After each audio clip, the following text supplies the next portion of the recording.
Turma de Defesa da Constituição, pessoal, vamos chegando para mais uma videoaula aqui no YouTube. Vamos dar sequência ao nosso conteúdo. Estamos falando dos remédios constitucionais. Já falamos de mandado de injunção, falamos de habeas data e agora a terceira videoaula de remédios constitucionais. Vamos tratar hoje do habeas corpus. Anota aí então, título da nossa videoaula, habeas corpus. Senhores, base constitucional, onde o habeas corpus está previsto no artigo 5º, inciso 68 da Constituição Federal.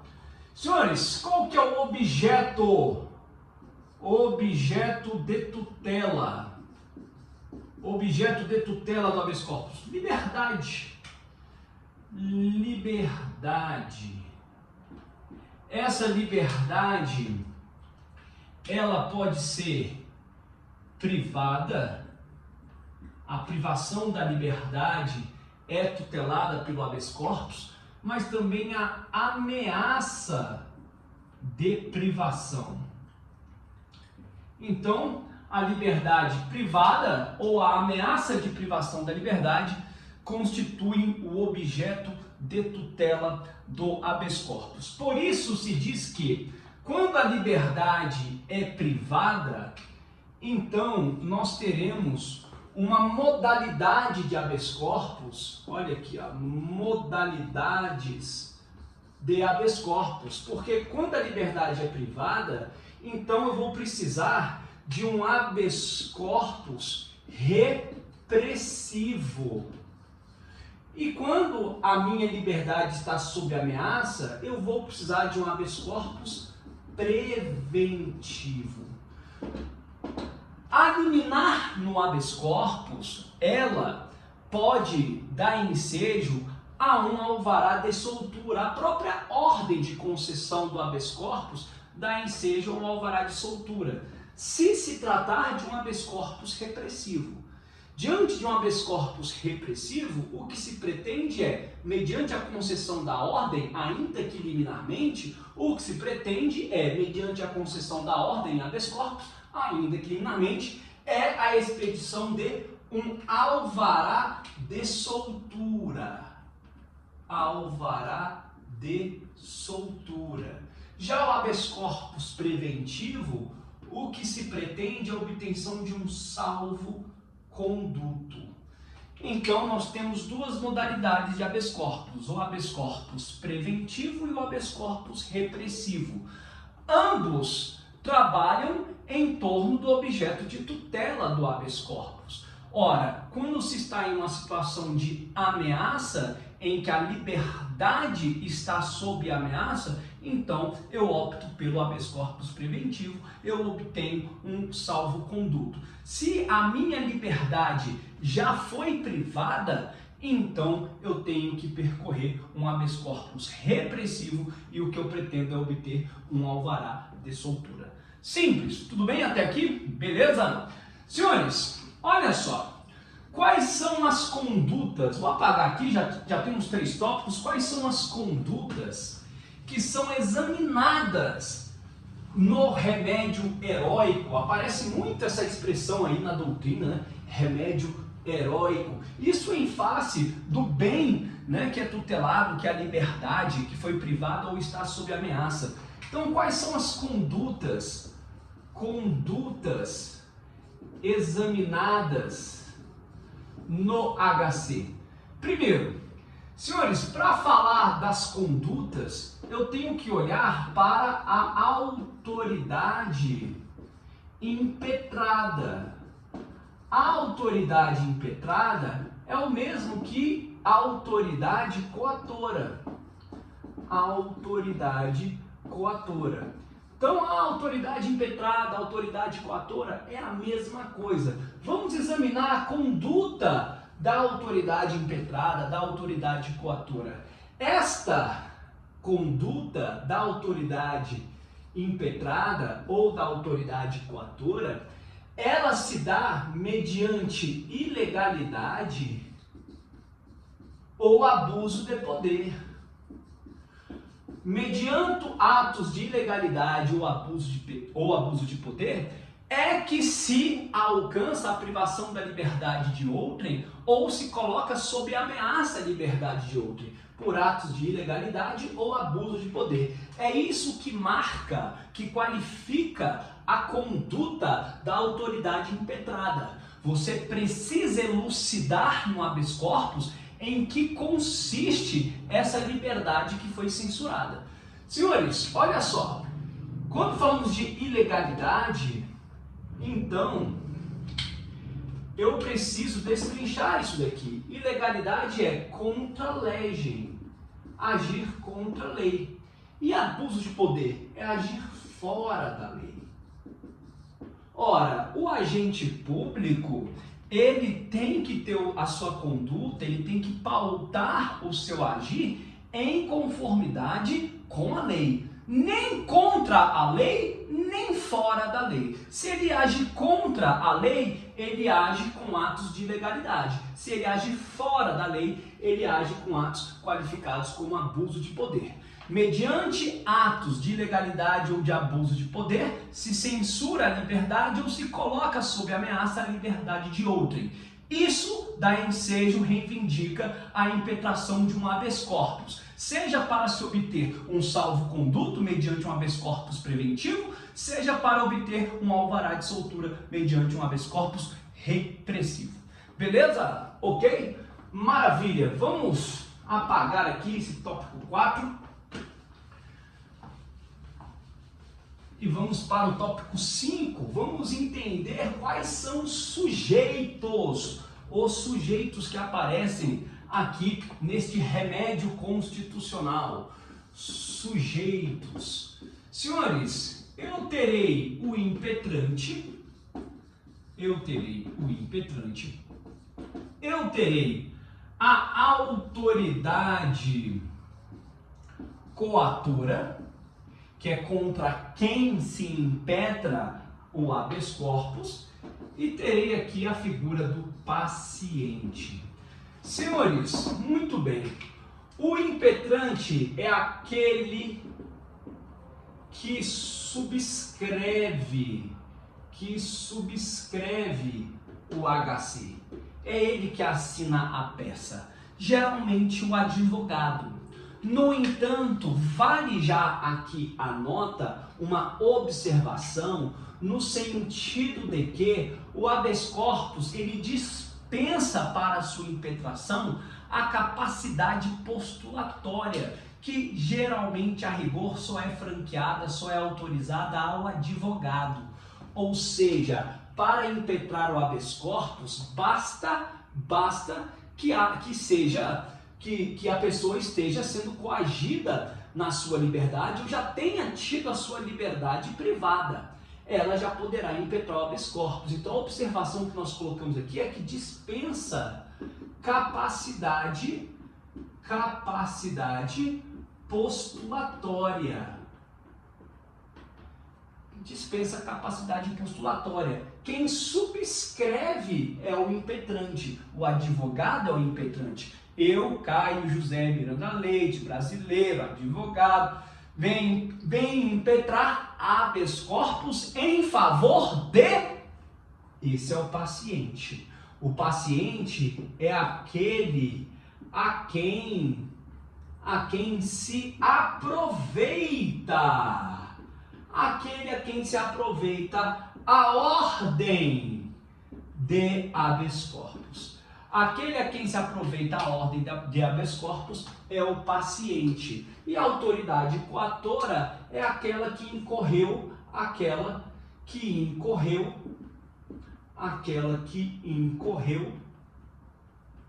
na conduta de ilegalidade ou abuso de poder.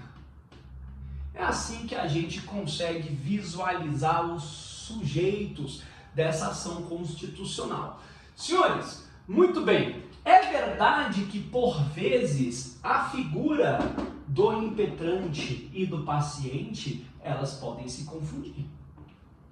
Isto é, eu posso impetrar um habeas corpus em favor de mim mesmo.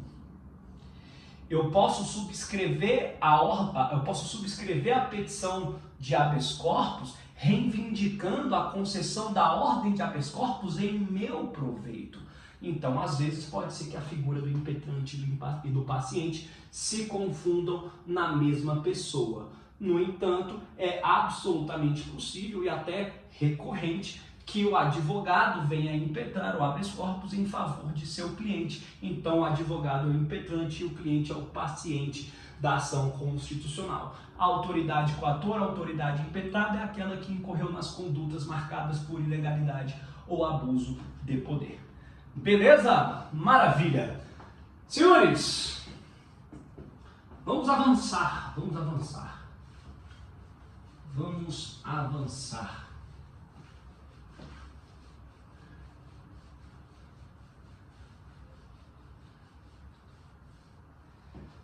Lembrando, uma nota também, que já há uma pré-compreensão, acredito, trata-se de uma ação gratuita, tá? Não há custas para a impetração do habeas corpus. Vamos colocar aqui aspectos, né? Particularidades. Vou colocar aqui particularidades. 6 particularidades. O habeas corpus, né? Vou reforçar aqui. Dispensa capacidade postulatória. É gratuito. E outra coisa, ele é informal. Ele é informal, mas ele precisa ser subscrito em língua portuguesa. O habeas corpus precisa ser redigido em língua portuguesa, apesar da informalidade, tá? Aceita-se a impetração do habeas corpus em qualquer papel, um rolo de papel higiênico inclusive, tá? Não tem problema, é absolutamente informal, por isso se diz remédio heróico, né? Senhores, então aqui dispensa capacidade postulatória, é gratuito, é informal. Um tópico que eu quero trabalhar com vocês, vamos colocar aqui um tópico 7, a gente vai colocar da seguinte forma, eu acho que vai ficar didaticamente bem recortado. Vamos colocar aqui cabimento e não cabimento do habeas corpus. Muito bem, senhores, olha só. 7.1, vamos colocar aqui. Cabe habeas corpus contra a sanção militar? Sanção militar. Cabe habeas corpus contra a sanção militar. Apenas em relação aos aspectos formais, tá? Apenas em relação aos aspectos formais, ou seja, quanto ao mérito da sanção militar, não se autoriza a impetração do habeas corpus. Vamos colocar aqui uma outra hipótese. Abertura de inquérito. Pode impetrar habeas corpus contra a abertura de inquérito? Sim. Porque por intermédio do inquérito, a liberdade potencialmente pode ser prejudicada.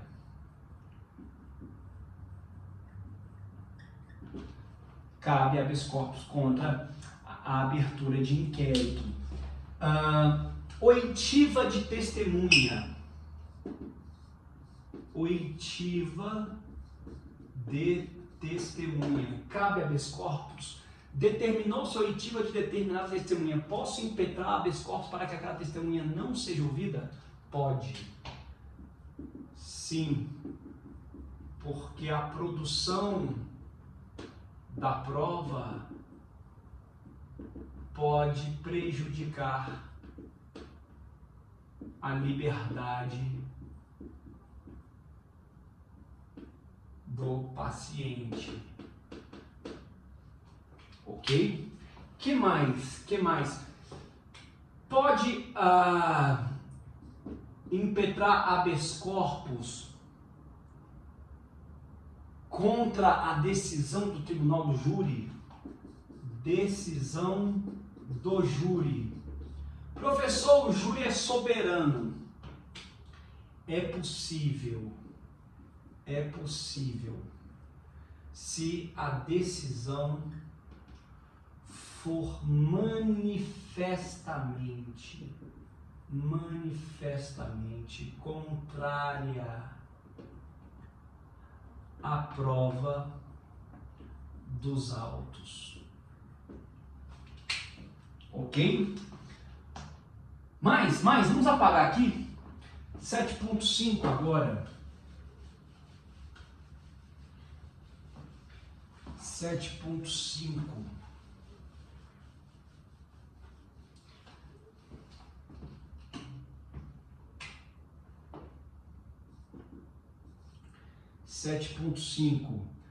Para discutir tipicidade, é possível? Não. A rigor não. Salvo nas hipóteses de flagrante atipicidade. Por exemplo, princípio da insignificância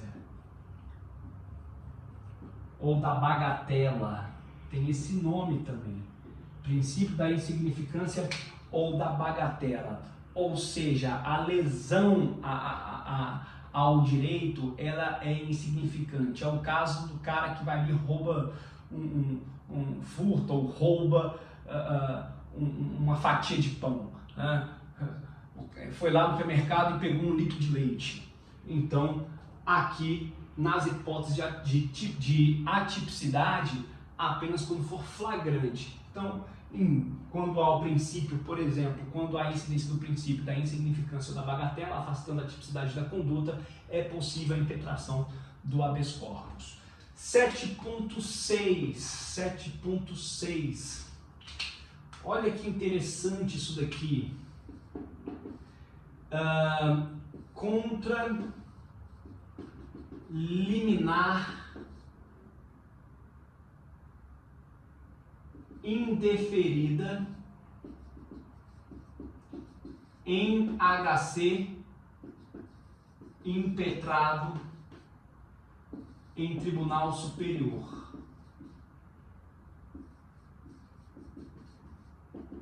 Senhores, a hipótese aqui é o seguinte, olha só. Pode impetrar um habeas corpus contra o indeferimento de uma liminar havida em tribunal superior?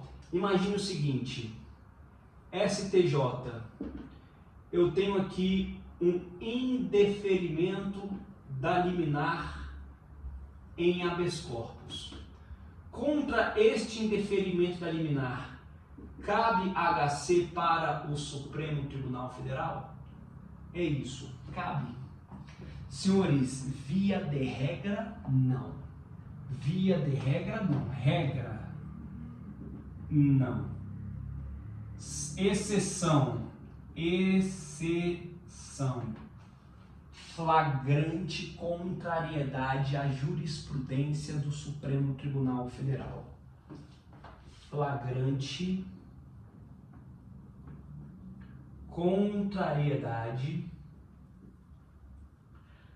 à jurisprudência pacífica do Supremo. A jurisprudência pacífica do STF. Flagrante contrariedade à jurisprudência pacífica do Supremo Tribunal Federal. Ok? Senhores, vamos ter mais uma hipótese aqui, 7.7. Quero colocar mais uma hipótese interessante para vocês.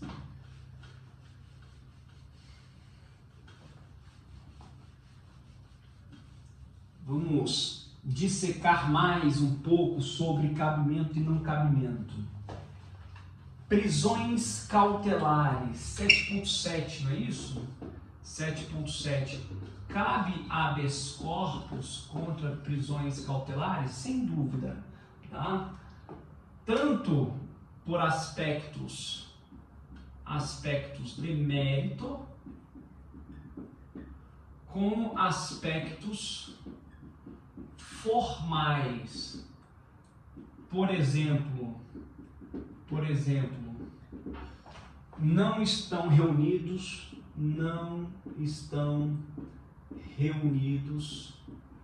os requisitos de uma prisão preventiva.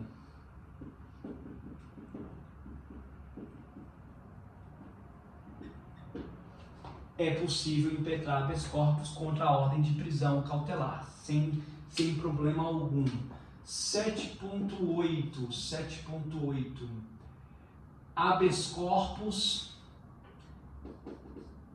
como substitutivo de recurso ordinário. Senhores, eu tenho um processo criminal que começou no STJ. A rigor caberia um recurso ordinário para o Supremo. Ao invés de interpor o recurso ordinário, eu posso impetrar o habeas corpus como substitutivo do recurso ordinário. A jurisprudência já oscilou bastante a respeito disso. O entendimento que prevalece é do não cabimento do habeas corpus como substitutivo de recurso ordinário. Tá? Cuidado com isso daqui. Maravilha. Senhores, cabe habeas corpus contra decisões nas comissões parlamentares de inquérito? Vou colocar aqui 7.9. 7.9.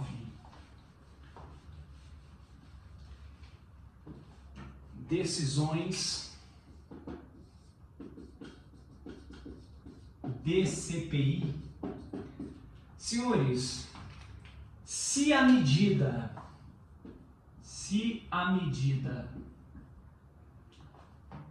puder render privação à liberdade do paciente, é possível. E aí eu não estaria falando de mandado de segurança, estaria falando de habeas corpus. Por exemplo, olha só, CPI, ela pode determinar quebra de sigilo bancário? Quebra de sigilo bancário. Pode. Pode quebra de sigilo fiscal? Pode. Pode quebra de sigilo telefônico? Pode. Pode determinar interceptação